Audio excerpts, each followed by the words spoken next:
Quiero que abra su Biblia, por favor, en el libro de los Hechos, capítulo 10.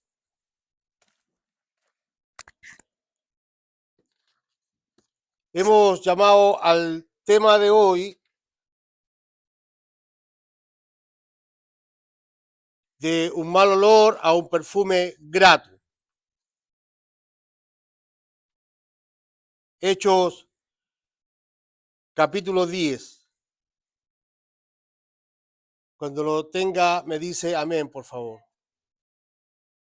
Por tanto, envía a alguien a Jope para hacer venir a Simón, apodado Pedro, que se hospeda en casa de Simón el curtidor junto al mar. Dios bendiga su palabra. Amén. Cuando el Espíritu Santo viene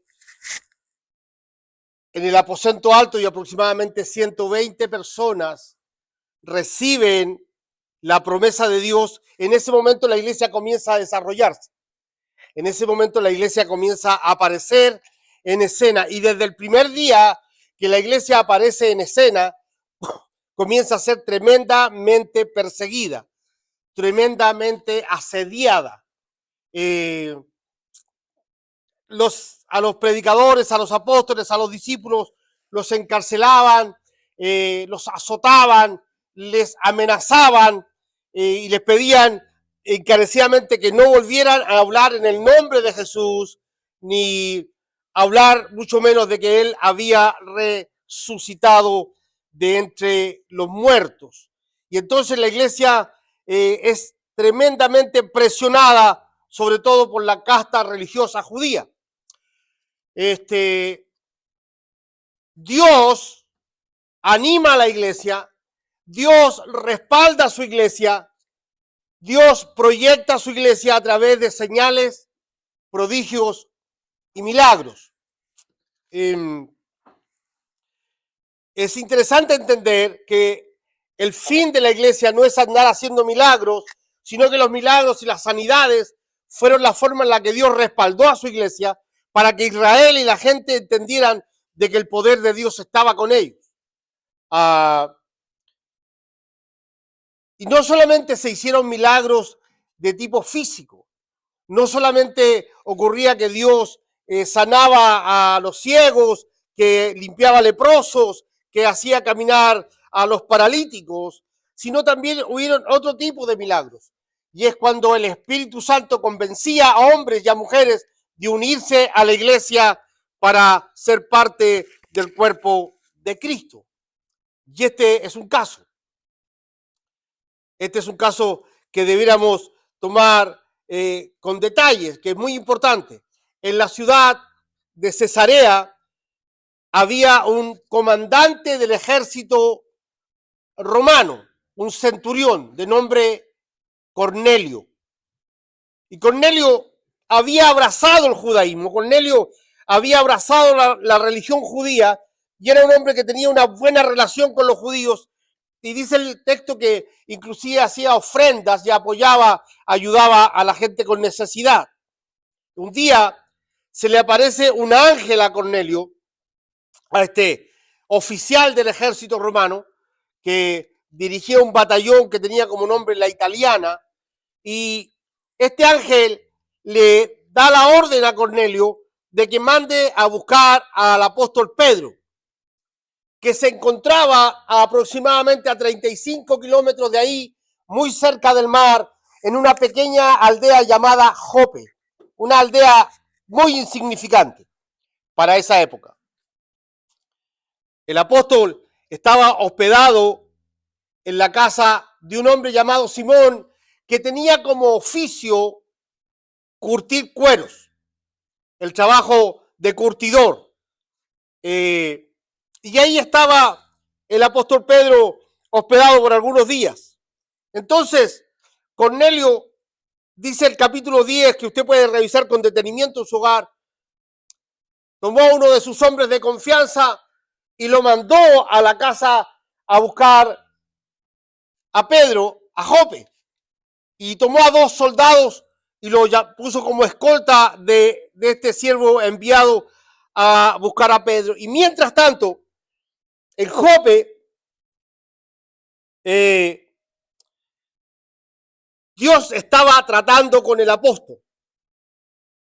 En la casa en la que estaba, en la casa de Simón el curtidor, Pedro siente hambre a mediodía y dice el texto que sube a la azotea, sube al segundo piso a orar. Ahora, yo no sé si Pedro estaba orando para que la dueña de casa apurara la comida o estaba orando para aguantar el hambre, pero estaba orando. Y mientras oraba, tuvo una visión. Una sábana inmensa, un lienzo, desciende del cielo y en ese lienzo venían animales cuadrúpedos y reptiles que según la ley de Moisés eran animales inmundos. Eran animales que los judíos no podían ni siquiera tocar, no, mucho menos comer. Y lo interesante es que Pedro, sabiendo que es la voz de su Señor, porque así le dice, escucha la voz de Cristo que le dice, Pedro, levántate, mata y come. Y Pedro, como buen judío, le dice, Señor, jamás algo inmundo ha entrado en mi boca. Jamás rompería tu ley. Ahora yo me imagino que Pedro tenía tremenda confusión. ¿Cómo el mismo Dios que en la ley de Moisés le prohíbe comer ciertos animales, hoy le está diciendo que mate y coma? Claro, el Señor se lo va a aclarar más adelante. Nosotros, gracias a Dios, con la perspectiva del tiempo y porque tenemos la Biblia en la mano, sabemos que Dios no le estaba hablando de animales, sino le estaba hablando de los gentiles que se habían de insertar en la iglesia. Para un judío, un gentil era una persona inmunda. Para un judío, un gentil era una persona pagana. Por lo tanto, no tenía acceso a Dios, no tenía la posibilidad de llegar a Dios. Y Pedro, a pesar de ser un apóstol, también lo sigue viendo así, es judío. Y entonces Dios tiene que enviar esta visión poderosa y decirle a Pedro, mata y come. Y dice el texto en el capítulo 10 que Pedro se queda cavilando, se queda pensando respecto a esta visión que ha tenido.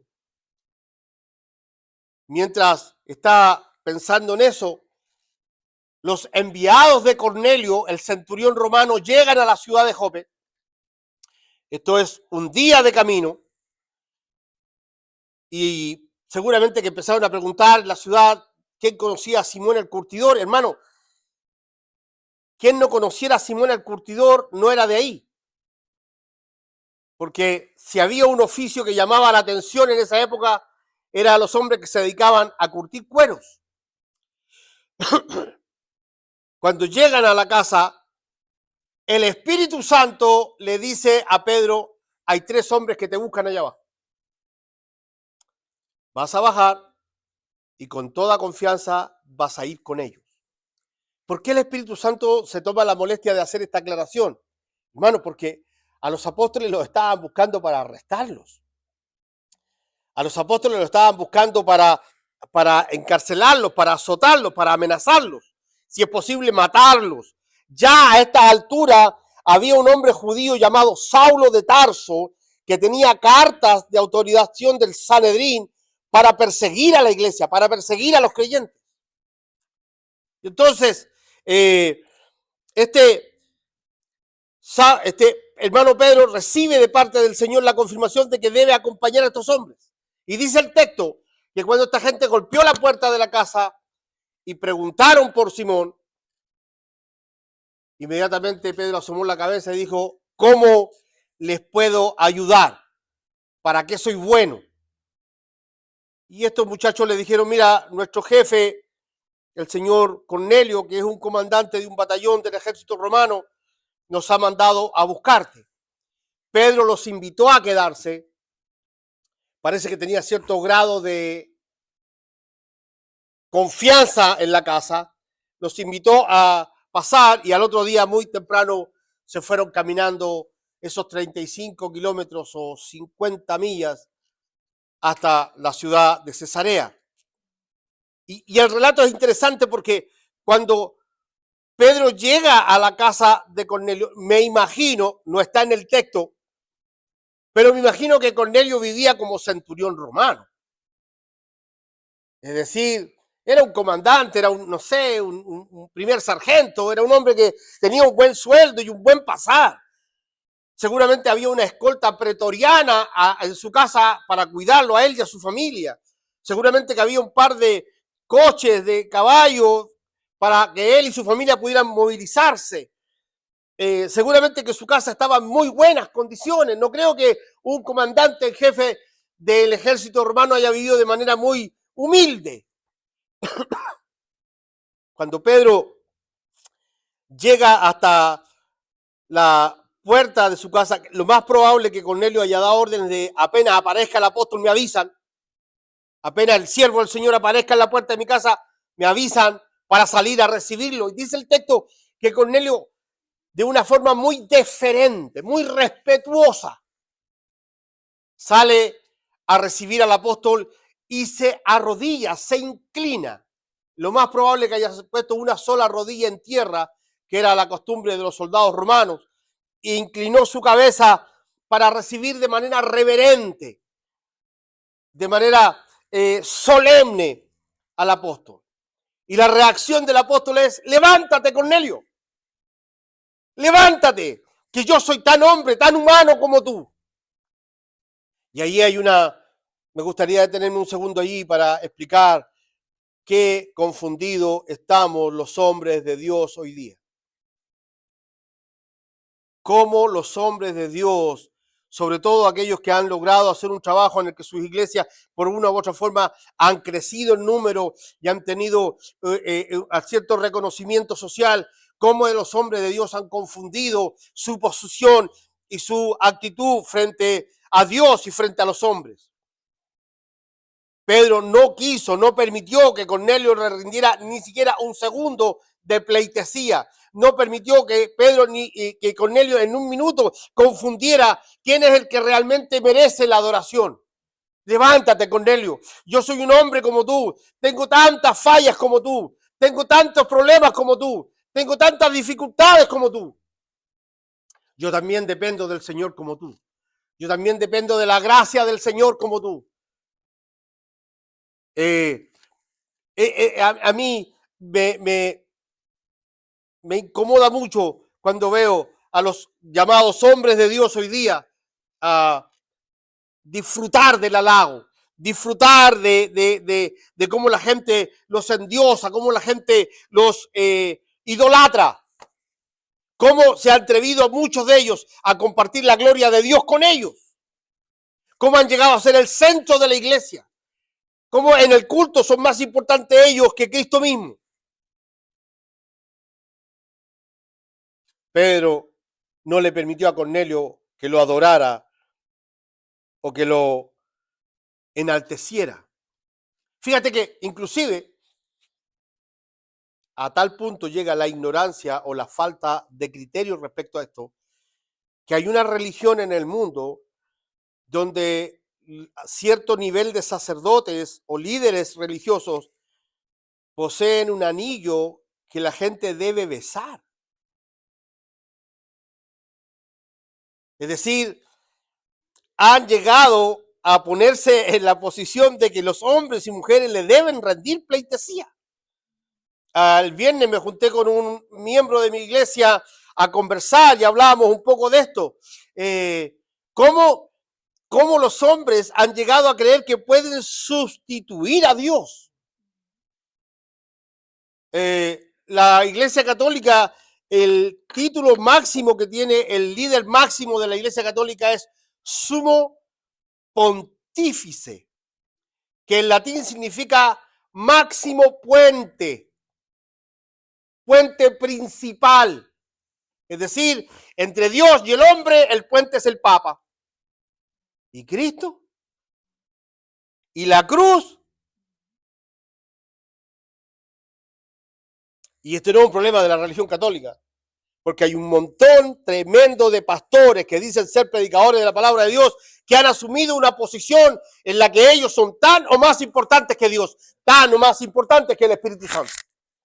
El Apocalipsis habla de los falsos apóstoles que han hecho de la iglesia una sinagoga de Satanás.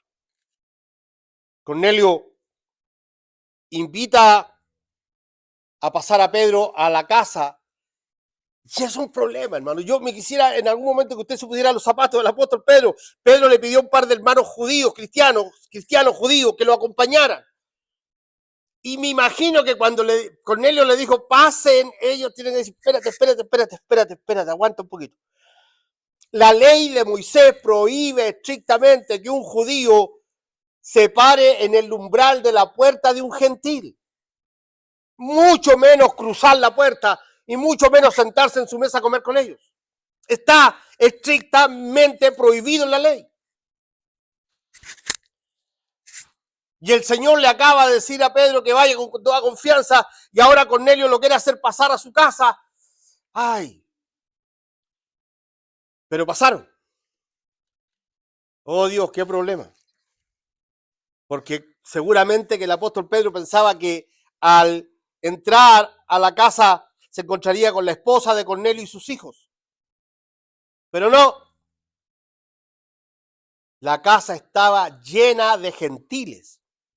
Cornelio había hecho traer a los amigos más queridos y a los familiares más cercanos para que estuvieran allí cuando Pedro llegara. ¿Sabe? Y esto a mí, no sé a usted, pero a mí me entrega una lección. Parece que para Cornelio el mensaje del evangelio era importante. Parece que para Cornelio que su familia escuchara el mensaje del Señor era importante. Dios ha creado una mecánica de salvación, hermano. Dios ha creado una mecánica de salvación. La salvación es por gracia. La salvación es un regalo. ¿Cuántos están de acuerdo conmigo? Amén. Sin embargo, nadie puede ser salvo si no escucha el evangelio. Esa es la mecánica que Dios ha creado. Para que un hombre y una mujer lleguen a ser salvos, primero tienen que escuchar el evangelio. Fíjate la orden del Señor. Por tanto, id y haced discípulos a todas las naciones, bautizándolos en el nombre del Padre, del Hijo y del Espíritu Santo, y enseñándoles. Enseñándoles. ¿Quién les vamos a enseñar? ¿Que el Real Madrid está perdiendo casi todos los fines de semana? No, les vamos a enseñar el evangelio. Nadie es salvo si no escucha el evangelio. Hay gente que me ha dicho, o nos ha dicho, ¿qué pasa si un indiecito o indito, como dicen en algunas partes, vive en las montañas más lejanas de un país? Y no tiene televisión, no tiene radio, no hay forma que escuche el mensaje del evangelio. ¿Qué dice la Biblia, Pastor Miguel? La Biblia dice que se va a ir al infierno. Porque nadie es salvo por ignorar el evangelio. La gente es salva por escuchar el evangelio. ¿Me está entendiendo lo que digo? Si realmente ignorar el evangelio me da la posibilidad de ser salvo, no le prediquemos a nadie más. Estamos haciendo un daño a la humanidad cuando le predicamos. Señores, un hombre y una mujer que no puede escuchar el evangelio no tiene ninguna opción. Y usted me dice, pastor, pero si hay una posibilidad de que alguien viva en una isla donde no hay nada para escuchar el evangelio, ¿cómo va a ser salvo? Dios se va a encargar de que alguien llegue ahí. ¿Cuántos creen que Dios es poderoso? Amén. Mire, Dios es capaz de hacer que un misionero vaya en un barco y el barco naufrague y el tipo nade hasta la orilla para que llegue allá y le predique el evangelio. Dios puede hacer que un misionero, un pastor, un cristiano se vaya en un vuelo de vacaciones a Chile y el avión se caiga. Reprendo al diablo en el nombre de Jesús.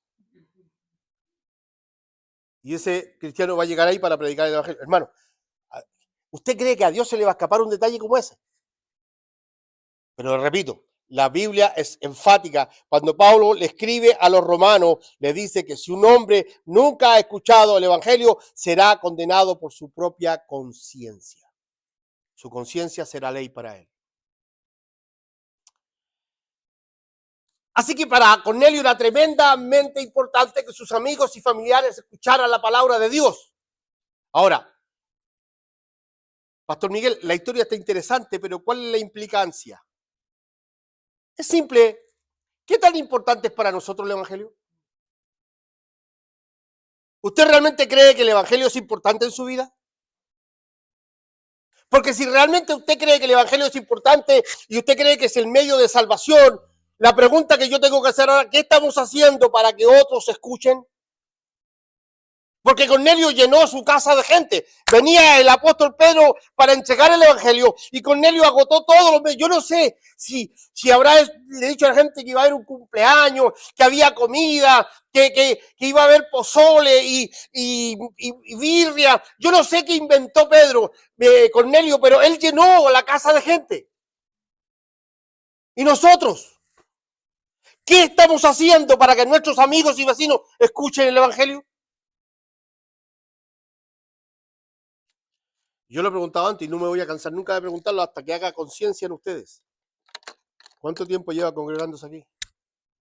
¿A quién ha traído en ese tiempo? ¿Cuánto tiempo se congrega aquí conmigo? Yo a usted lo he escuchado, no me diga que no. Yo a usted lo he escuchado decir, pastor, usted predica una buena palabra. Es bueno el evangelio que usted predica. A mí me gusta porque tú usas la palabra. Sí, sí es bueno, ¿y por qué no ha traído a nadie? Menos Lore. Lore sí ha traído gente.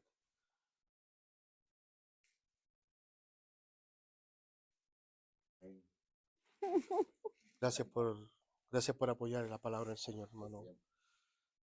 Y vas a llegar muy pronto a ser diácono en esta iglesia.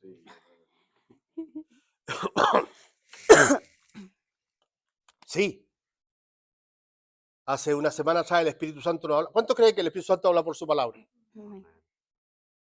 Y el Espíritu Santo la semana pasada nos decía, no dejes para mañana lo que puedes hacer ahora.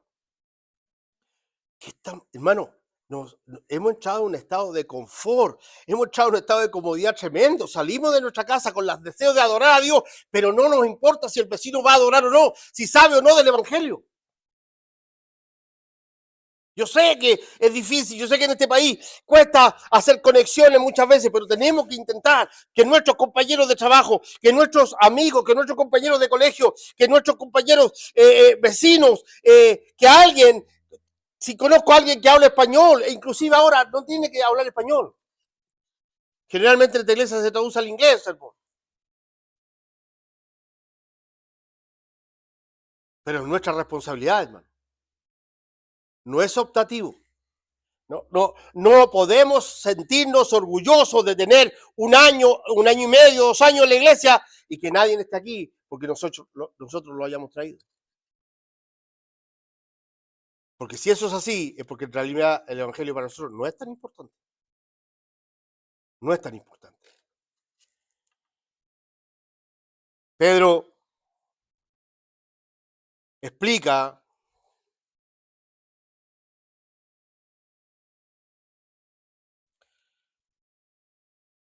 lo que está haciendo allí. Y recién ahora Pedro empieza a entender la visión. Mira lo que dice el verso 34. Pedro tomó la palabra y dijo, ahora comprendo que en realidad para Dios no hay favoritismo.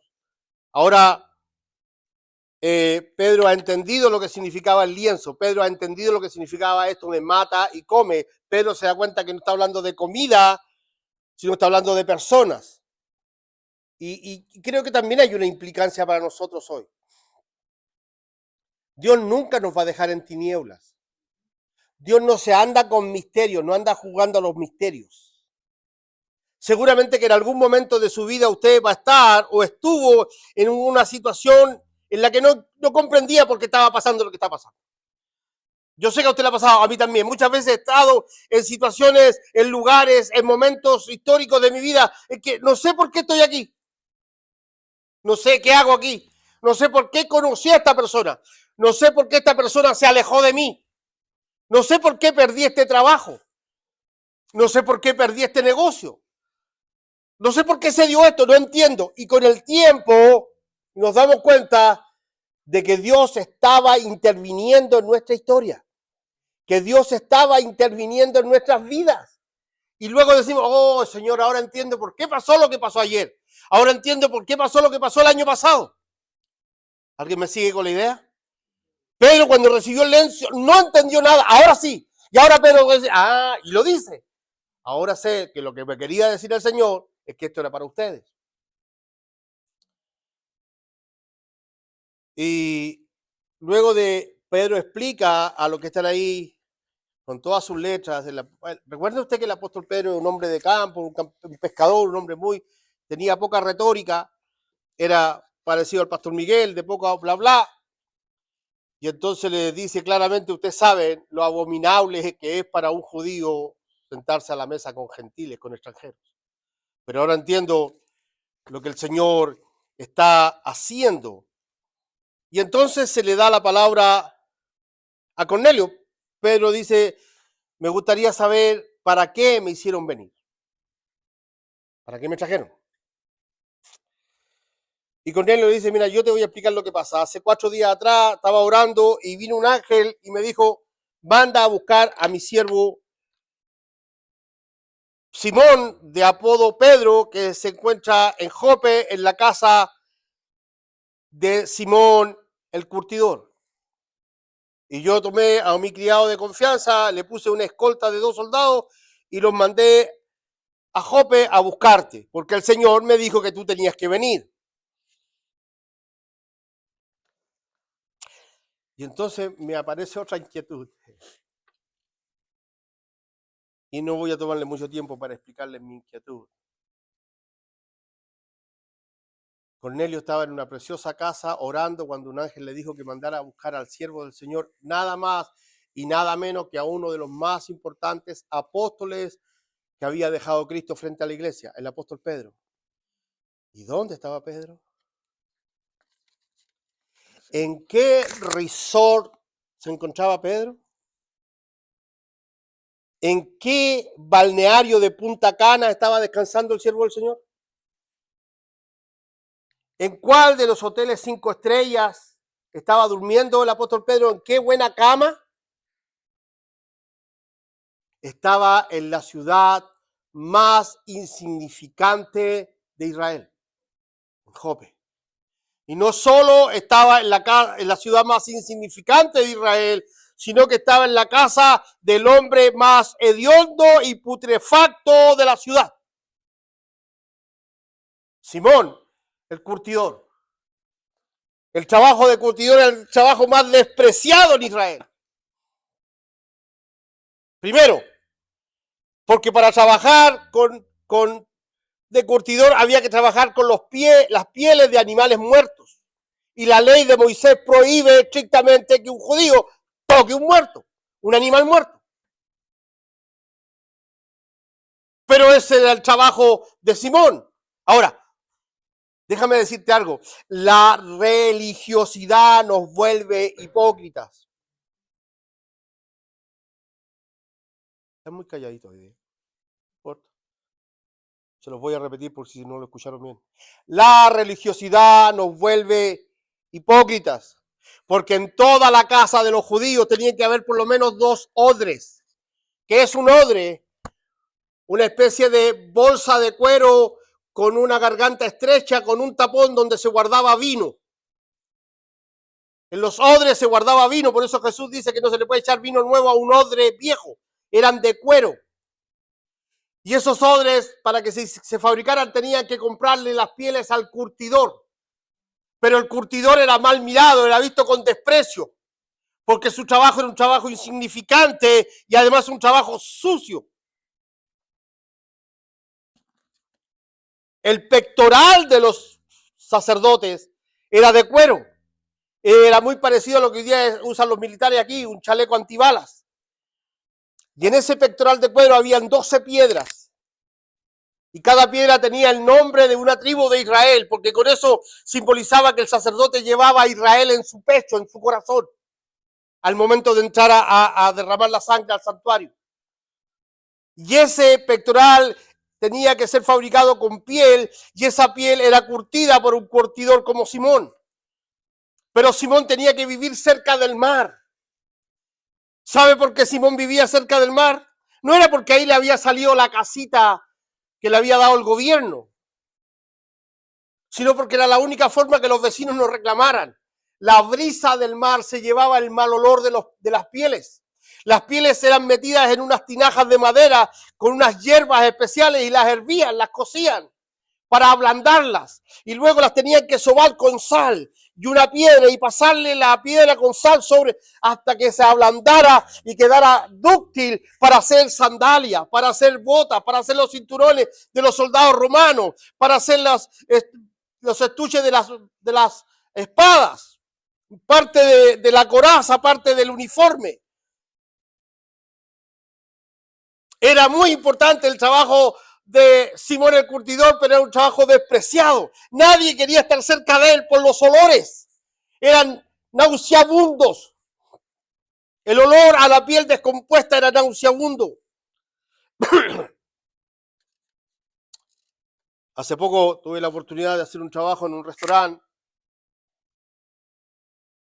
y el trabajo consistía en levantar el piso viejo de la cocina y poner piso nuevo.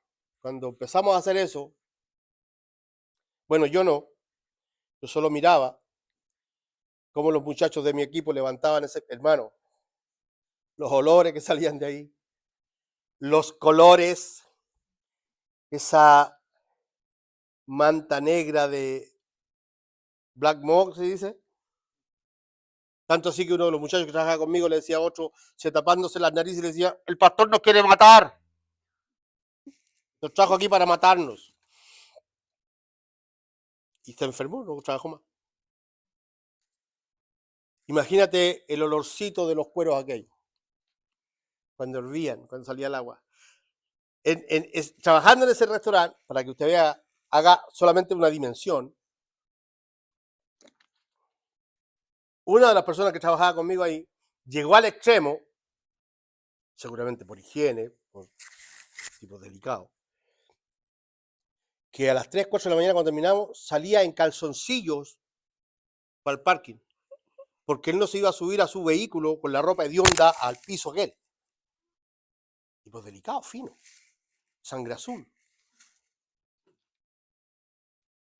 Pero andaba trayendo a otra persona que lo andaba trayendo en el vehículo y también lo obligaba, que pobrecito, muerto frío a las 3 de la mañana.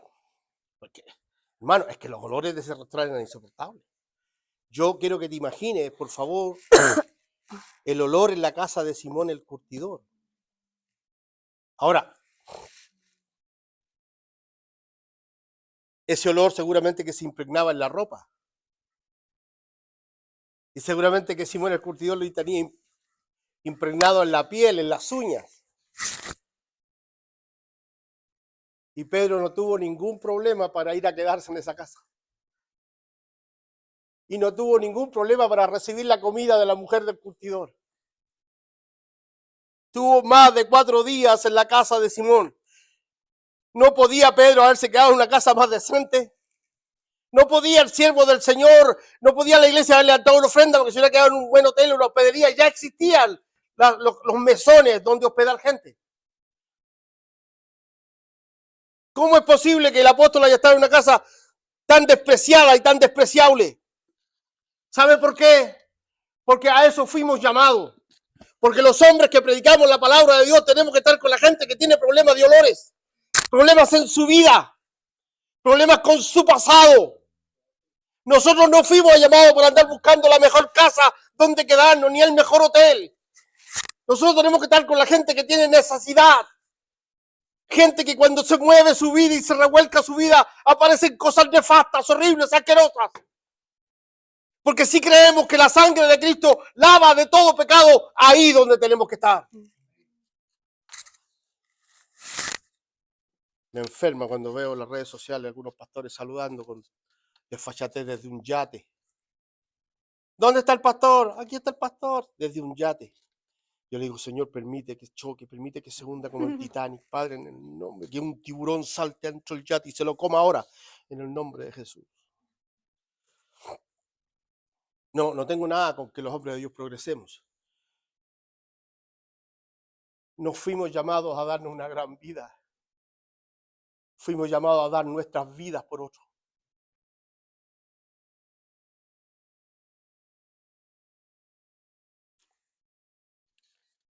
El curtidor recibió a Pedro. Cornelio, el hombre importante, lo mandó a llamar y Pedro no tuvo ningún problema de pasar del mal olor a la casa de Cornelio. Pero ¿sabe lo tremendo? ¿Sabe lo interesante? Que dice el texto que mientras Pedro estaba hablando con ellos del Evangelio, el Espíritu Santo descendió sobre esa gente. El Espíritu Santo respaldó el mensaje. Siempre Dios va a respaldar el mensaje de sus predicadores. Nosotros no tenemos que tratar de manipular a la iglesia para que sienta cosas mientras predicamos. Nosotros debemos decir la palabra tal como está escrita y dejar que el Espíritu Santo convenza a los corazones. Yo sé que a veces la palabra que predicamos es fuerte, es dura. Yo sé que la palabra que predicamos muchas veces es una espada que parte del corazón y afecta a las conciencias. Y hay gente que sale molesta de la iglesia. El pastor me dijo cosas muy duras hoy día. La tenía conmigo. Pero cada vez que la palabra de Dios te hiere, al mismo tiempo te sana. Y yo no tengo que adornar la palabra para que te caiga simpático. Es que, hermano, yo no estoy aquí para caerte simpático. Yo estoy aquí para predicarte la palabra. Yo estoy aquí para formar carácter de cristiano en tu vida. Mientras Pedro predicaba, el Espíritu Santo vino sobre los que estaban oyendo. Y dice el texto que comenzaron a hablar en lenguas. Claro, seguramente que los amigos de Cornelio hablaban latín, que era el idioma oficial de Roma, y griego, que era el segundo idioma que se usaba en esa época. Y seguramente que Pedro y sus acompañantes judíos hablaban griego y también hablaban hebreo. Así que en sus propias lenguas comenzaron a adorar, a bendecir al Señor. Esto no está en el texto, pero yo me imagino que al sentir la presencia de Dios, esta gente comenzó a levantar sus manos y a bendecir al Señor y a adorarlo y a darle gracias por la salvación y a darle gracias por lo que Él hizo en la cruz. Dice la Biblia que la adoración de sus hijos sube al cielo como un perfume agradable. 4 días antes, el perfume era insoportablemente fétido. 4 días antes, el olor era insoportablemente desagradable. Pero ese mismo olor desagradable, que seguramente que venía impregnado en las ropas de Pedro y de los acompañantes, el poder de Dios acaba de transformarlo en un perfume grato, en un perfume maravilloso que puede llegar a la presencia de Dios a través de la alabanza. Yo no sé si está entendiendo lo que estamos hablando hoy día. Yo sé que todos los que estamos aquí, todos en alguna medida, unos más que otros, cuando miramos para atrás y miramos nuestro pasado, vamos a encontrarnos con cosas muy desagradables. Fue algún tiempo de mi vida en que estuve lejos del Evangelio. Y recordar esos tiempos muchas veces me ha producido vergüenza. Y le digo, Señor, ¿por qué permitiste que hiciera lo que hice? Que dijera lo que dije. Cuando recuerdo ese tiempo de mi pasado, y seguramente que algunos de ustedes también, al recordar su pasado sin Cristo, verán cosas que son realmente un mal olor. Pero yo le voy a decir en el nombre del Señor hoy día, no permita que el diablo le refriegue en su cara su pasado. Porque el Señor ya cambió ese mal olor por un perfume grato. Usted ahora fue lavado con la sangre del Cordero de Dios. Usted ahora es nueva criatura. Las cosas viejas pasaron, todas son hechas nuevas. No importa lo que Satanás te diga, no importa lo que tu pasado diga, no importa lo que te impreso en las páginas de tu pasado y de tu historia. Cuando Satanás quiera refregarte tu pasado en la cara, recuérdale a Satanás su futuro y dile que va de camino al infierno. Que nadie te diga que tú no puedes adorar. Que nadie te diga que tú no puedes bendecir al Señor. Que nadie te diga que tú no eres la persona indicada para ser parte del cuerpo de Cristo. Porque Dios ha cambiado el mal olor de nuestras vidas por un perfume grato. Dios ha cambiado el mal olor de nuestras vidas por un perfume agradable. No importa, yo sé que muchos de ustedes, excepto yo, muchos de ustedes son feitos. Y yo lo lamento, pero así es. Pero aún así, Dios te ama. Dios te ha llamado para hacerte su pueblo. Dios te ha llamado para hacerte su hijo. Dios te ha llamado para ser parte de la iglesia del Señor. Y esa debiera provocarnos gozo. Esa debiera provocarnos alegría. Dios en nosotros ha cambiado el mal olor por un perfume agradable. y lo seguirá haciendo. Ahora Dios te quiere usar a ti para cambiar la vida de otros. Dios te quiere usar a ti para que otros lleguen a ser también un perfume agradable en la presencia del Señor. Póngase de pie, por favor, quiero orar.